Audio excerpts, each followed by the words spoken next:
Let's say the New York Mets are sellers a month from now. The New York Yankees have acquired at the end of the trade deadline Luke Weaver, Clay Holmes, and Lolev Dev. Is that a World Series or what?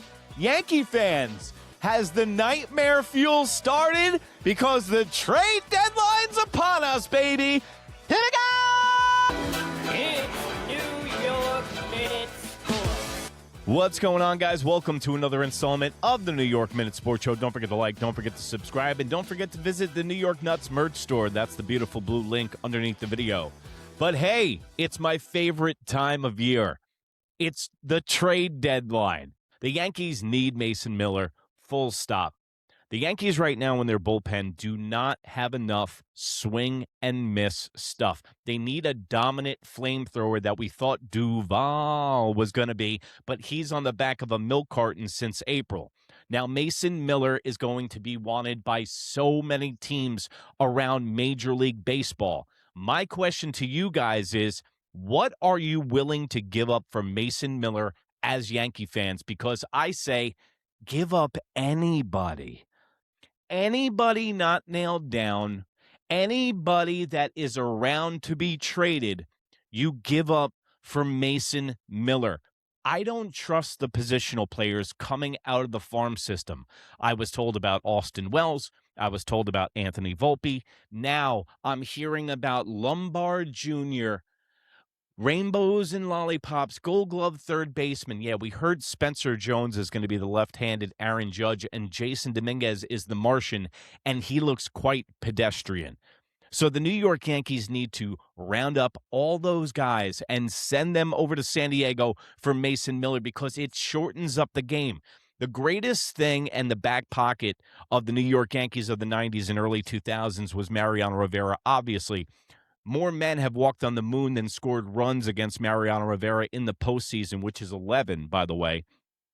But Mason Miller shortens the game up. And think about this. Mason Miller in the ninth, and then you got David, I don't shit the Bednar anymore, going 7 and 8. Because you know Aaron Baboon, Bubbles, Buffoon, wow, loves to pitch him 2 innings. That puts everybody down in the pecking order. Now, guys like Fernando Cruz are coming into the 6th inning. That would alleviate a lot of problems on this team. But another question I have for the Yankee fans is, do we already have a Mason Miller in our farm system in La Granja? A guy that can pitch 103, even tops out at 104. He just hurt himself transitioning, pause, no diddy, in to a closer. And now, would you be willing to give up La Granja for Mason Miller? Because that might be the only linchpin that gets this deal done, because there's a lot of teams still involved in going for the division and that have a wild card spot because Major League Baseball is so piss poor. Everybody's in it. So who's going to be selling? Who's going to have the better farm system to put up for trade prospects? Because I heard the Tampa Bay Rays are going to be in on this trade deadline, and that rarely happens. So the Tampa Bay Rays are going to be going for the division. So if it's the Tampa Bay Rays and it's the New York Yankees prospects, and I'm the San Diego Padres, I'm picking the Tampa Bay Rays prospects 12 times out of 12, and I know that's a weird number, over the New York Yankees farm system because it's not proven, because Brian Cashman is the best used car salesman GM you've ever seen in your life. What he does is he builds the prospects up just to trade them off. Look what happened with Austin Wells and Anthony Volpe when we were stuck with the prospects. We couldn't move them because, remember, we couldn't trade Miguel Andujar for Garrett Cole off the Pittsburgh Pirates. Do you see a pattern here? So I say Spencer Jones, Jasson Domínguez, Lombard Jr., La Granja, because you know what? There'll be another guy in next year that we draft that go, you got to see this guy. He throws 107 with both hands. Baseball is one of the few sports that guys do not pan out. And look at what's happened to Spencer Jones and Jasson Domínguez's stock now that they played on the major league level. It's completely plummeted. If the New York Yankees had their druthers, they would have kept Dominguez and Spencer Jones in AAA because you can't bring them to the major league level because if they fail, their stock drops.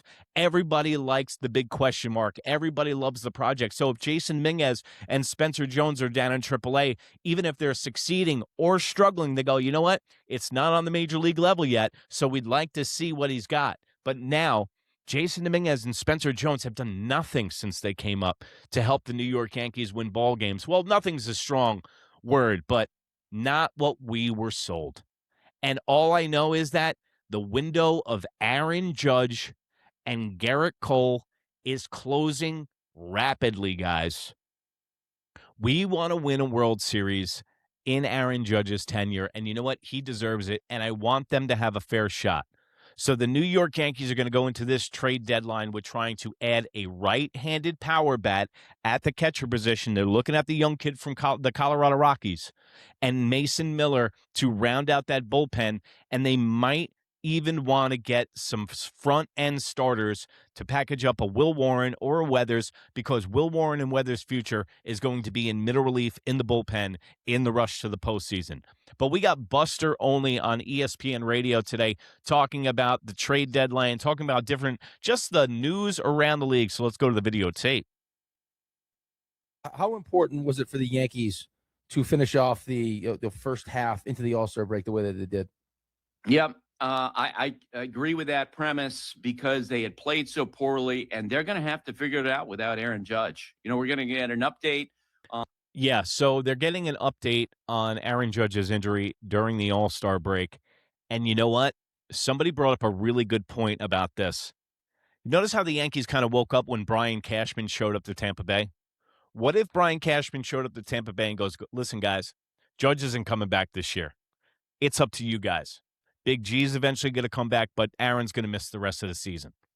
So maybe the New York Yankees need to learn to live without Aaron Judge, and you know the Yankees aren't the same team. Let me know in the comments below, how positive are you about Aaron Judge's evaluation and the injury? Do you think he's coming back this year? On where he stands with his MRI here in the week ahead, but as we talked about last week, he's not coming back anytime soon. Giancarlo Stanton is not coming back anytime soon. They have to make it work with what they have.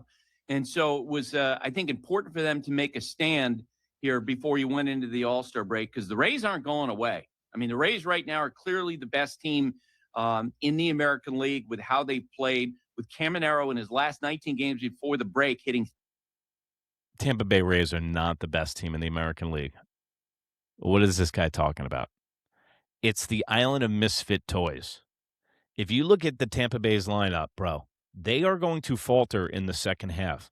I know that Buster only wants to take off his knee pads and blow them, but, you're a little delusional. 13 home runs, and the expectation among other general managers is whenever the trading starts, the Rays are going to be aggressive. See what I said?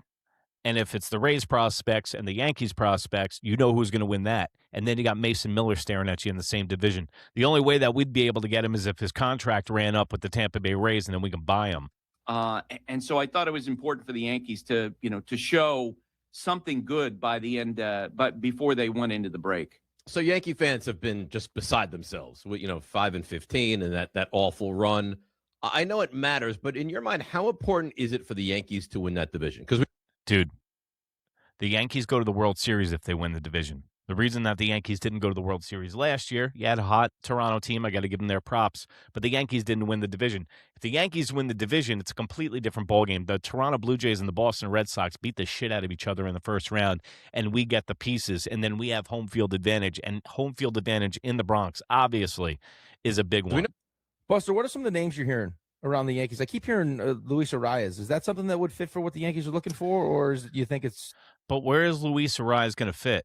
If we're not moving Jazz Chisholm in the deal, and how many guys are they going to get from San Diego? If it's anybody, I think that Mason Miller would have greater value than Luis Arraez because you got to remember a bunch of the statistic guys, the analytical guys, they do not like Luis Arraez. And me, old school guy, I see the batting average. The Yankees need that. They don't have a single player hitting over 300, but I would definitely go Mason Miller over Luis Arraez because that's always been a white whale for Yankee fans too. We've been looking for a table setter since Brett Gardner's left.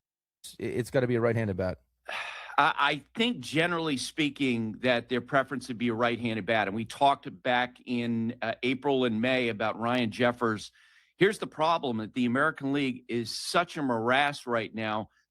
No one's selling. Everybody's in it.